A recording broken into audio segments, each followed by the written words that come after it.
Kapal di mana kan? Nah, di pengalaman Di? jemaah we. Jemaah. Kelilingan. Kajian biasa. Biar khilafah. Ya, Biar Di mana khilafah. tinggal? orang sini sih emang. Oh, Enggak, iya pada kamarana. Iya mah ini jalan-jalan ke Parongpong. Oh, Parong. Kumpul di Parong.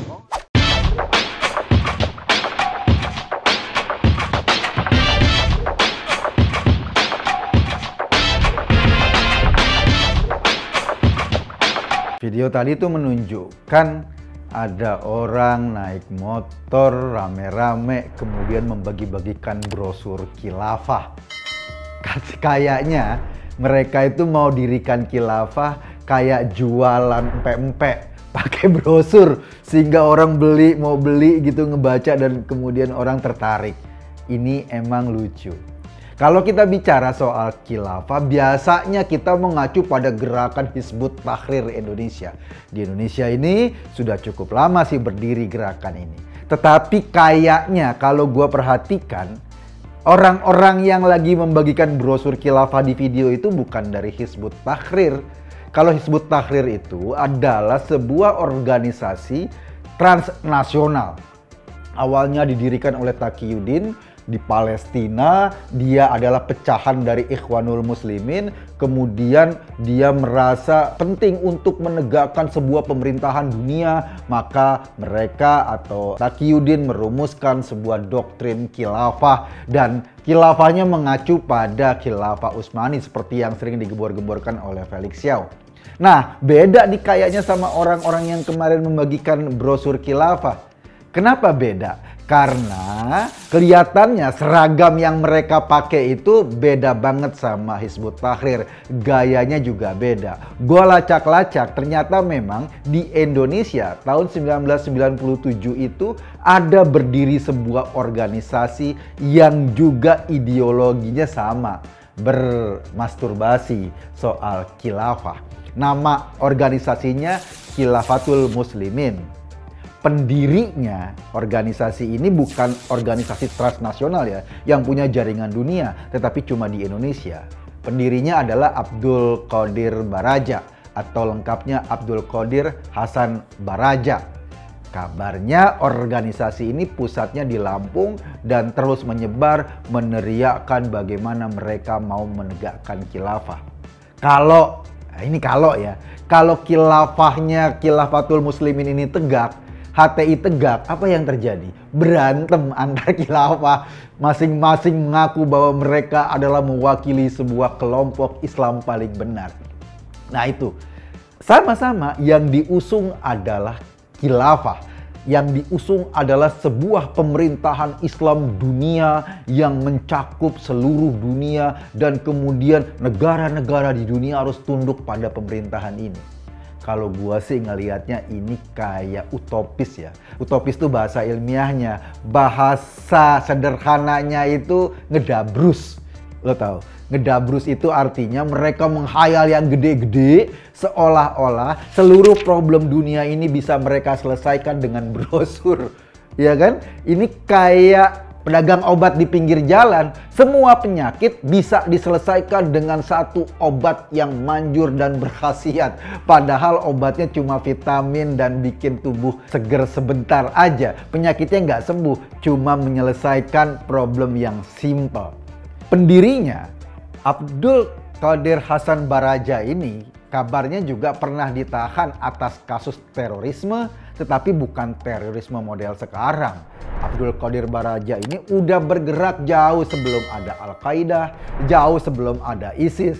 Lo pernah inget nggak dulu tahun berapa, gue juga lupa, tahun 80-an ada kasus misalnya peledakan Candi Borobudur, ada kasus pembajakan pesawat Woyla di Bangkok.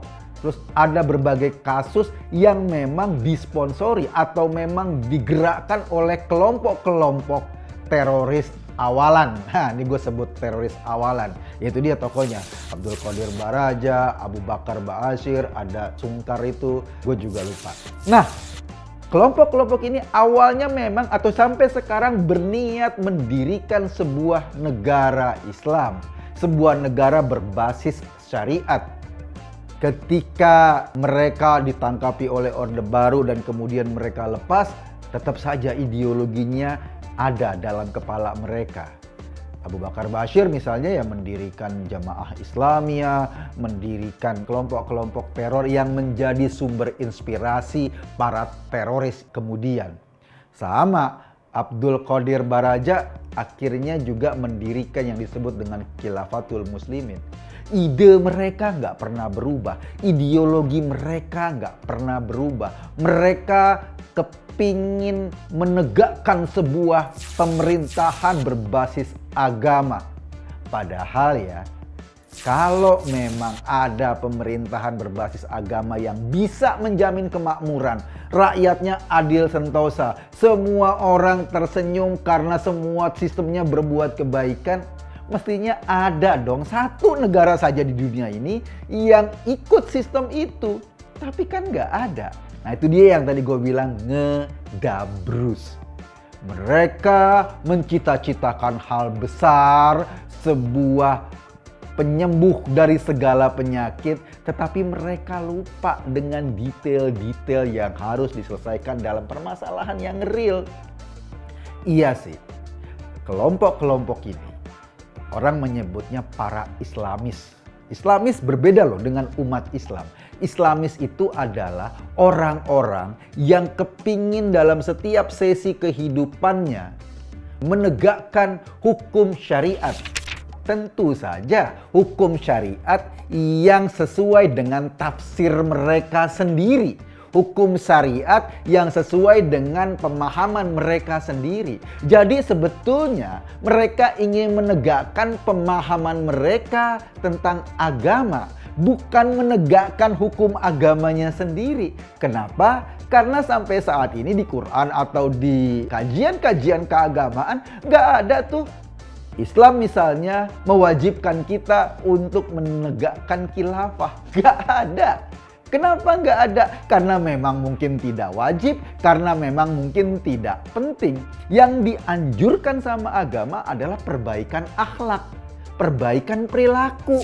Soal sistem kenegaraannya sepanjang menjamin terjadinya perbaikan akhlak, tegaknya keadilan, tegaknya kebaikan, ya nggak masalah. Tapi orang-orang ini nggak suka atau tidak bisa menangkap esensi. Mereka suka dengan simbol-simbol. Makanya mereka teriak-teriak syariat Islam, khilafah. Bagaimana syariat itu yang tadinya mereka yakini, mereka ingin paksakan menjadi hukum negara. Nah ini ciri khasnya. Jadi bukan cuma mereka meyakini, tapi mereka ingin memaksakan ini menjadi hukum negara sehingga mengikat semua orang. Padahal kan negara ini beda-beda tafsir beragamanya. Yang lo bilang syariat Islam, belum tentu orang Islam lain menganggap itu sebagai bagian penting. Kenapa? Karena memang tafsirnya berbeda. Misal soal pakaian saja, ada yang bilang pakai cadar itu adalah super syariat. Nah, ada yang bilang ya nggak cukup lah, nggak usah pakai cadar lah, ngapain nutupin muka kayak gitu. Cukup pakai jilbab, itulah syariat. Ada yang bilang misalnya nggak pakai jilbab juga bisa menjalankan syariat dengan baik. Karena tafsirnya beda-beda. Bahwa ini hanya diperuntukkan misalnya karena perintahnya pada istri-istri Nabi, bukan pada semua orang. Itu tafsirnya beda-beda. Tetapi kalau mereka ingin memegang satu konsep saja, satu syariat saja, artinya mereka menafikan pikiran-pikiran yang lain. Tentu saja pikiran ini juga dicetuskan oleh para ulama, oleh orang-orang yang mengkaji Islam secara serius. Tapi sekali lagi, mereka ini teriak-teriak, masuklah Islam secara kafah, secara keseluruhan. Masuklah ke agama secara full. Iya memang masuk secara full. Tetapi apakah masuk secara full itu juga pada akhirnya harus mengharuskan kita membuat sebuah sistem negara yang berbasis agama? Padahal ya itu dia. Hanya kelompok kecil saja yang maksain sistem negara harus berbasis agama. Kalau lo memperhatikan di Indonesia, apa sih kepentingan agama yang tidak difasilitasi oleh negara? Kayaknya hampir semua rukun Islam itu difasilitasi oleh negara. Ya negara kan membebaskan lo mau masuk agama Islam, bersyahadat, mau jadi mu'alaf, kan nggak masalah, terbuka.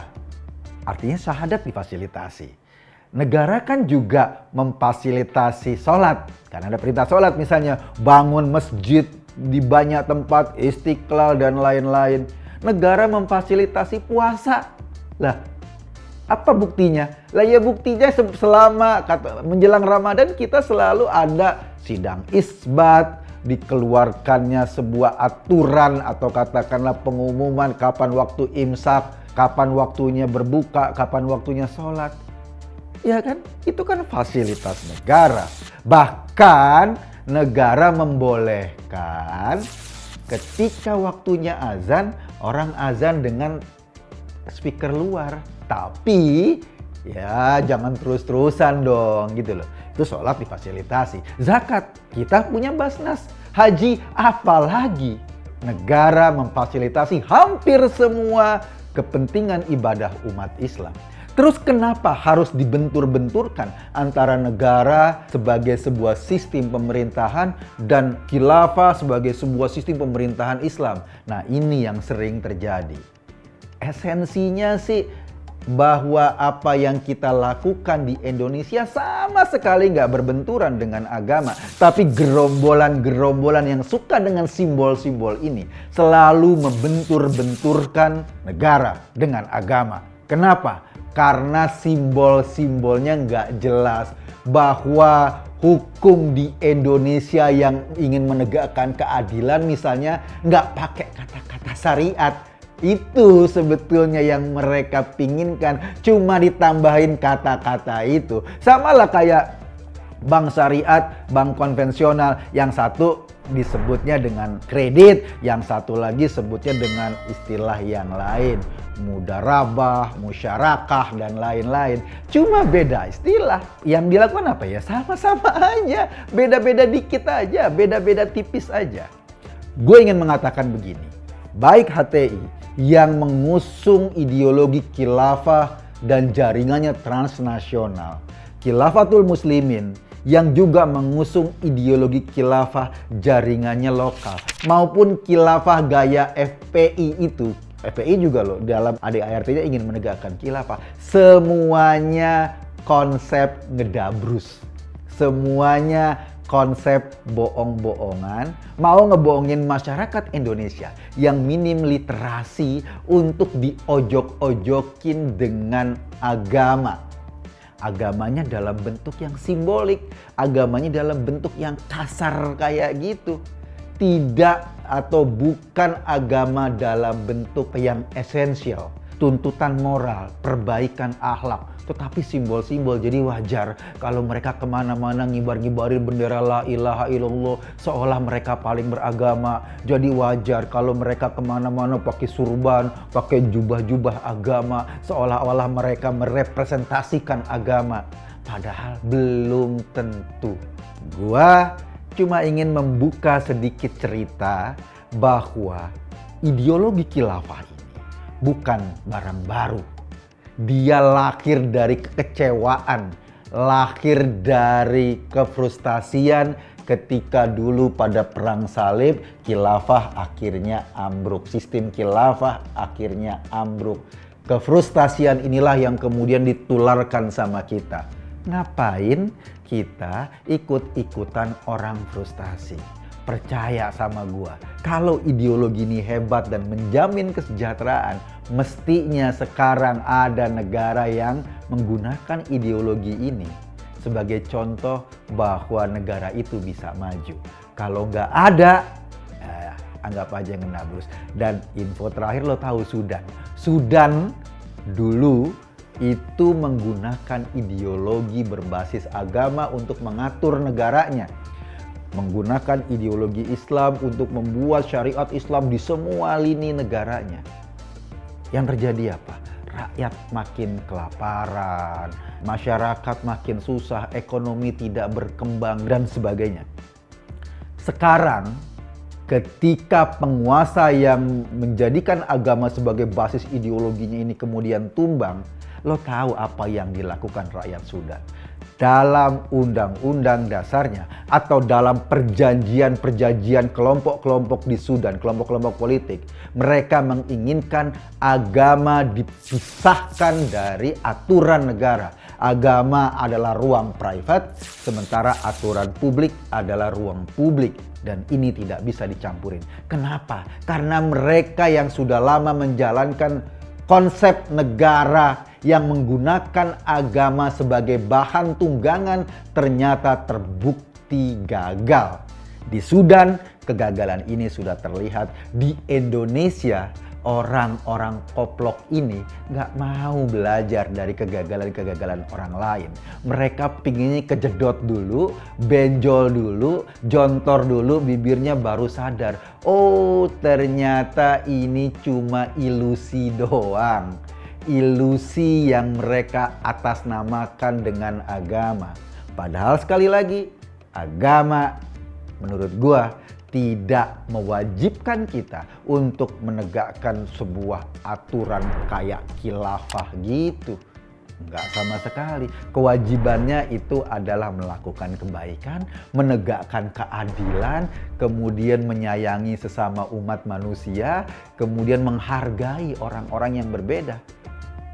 Kalaupun mereka berbeda agama, itu basis moral yang diajarkan oleh setiap agama, termasuk agama Islam. Gue Eko tadi di acara Masuk Pak Eko. Terima kasih.